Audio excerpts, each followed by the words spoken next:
संसद भवन में बिल पेश किए जाने को लेकर, जो महिला आरक्षण बिल को लेकर पेश किए जाने को लेकर भी मुख्यमंत्री नीतीश कुमार ने सीधे तौर पर कहा कि हम तो पहले ही इसका समर्थन कर चुके हैं और हमने ट्वीट कर इसकी जानकारी भी दे दी है।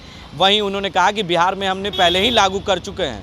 क्या कुछ कर रहे हैं बिहार के मुख्यमंत्री नीतीश कुमार अचानक पहुंचने के बाद वहां पर, पहले वो आप जरा गौर से सुने। ऐसा समय पर होना चाहिए। और दूसरी बात है कि उसमें हमने कहा है कि उसमें जाति आधारित भी सबका जनगणना कर लीजिए। ये हम लोगों का डिमांड है, वो तो भी हम ऐसे डिमांड किए, लेकिन हम सबको बता रहे हैं ना, देख रहे हैं महिलाओं के लिए कितना किया। सबसे पहले 50% हम ही लोग न कर दिए जी 6 में पंचायतों का और 7 में नगर निकायों का, और उसके बाद हमने कितना लोगों को बहाली शुरू किया। और जब नीचे 5वें क्लास तक की बहाली हो रही थी तो हमने लड़कियों के लिए 50% कर दिया था, महिलाओं के लिए।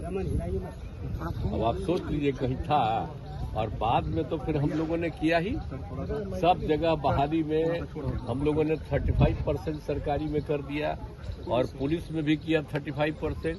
और आज पुलिस में जितना है महिलाएं उतना देश में कहीं है। तो ये सब हम लोग किए। और किस तरह से जिनका दीदियों का भी, जो उनके स्वयं सहायता समूह में कितनी बड़ी संख्या। तो हम सब जगह जो महिलाओं के लिए जो काम किए हैं, तो इसलिए हम कह रहे हैं कि जरूर उनका होना चाहिए, उनको बिल्कुल मिलना चाहिए आरक्षण। और उसी तरह से हमारा एक डिमांड है कि जो SC और ST का और पिछड़ा और अति पिछड़ा वर्ग के भी महिलाओं को लोकसभा और विधानसभा सब जगह मिल जाना चाहिए। तो ये हमारा रिक्वेस्ट है।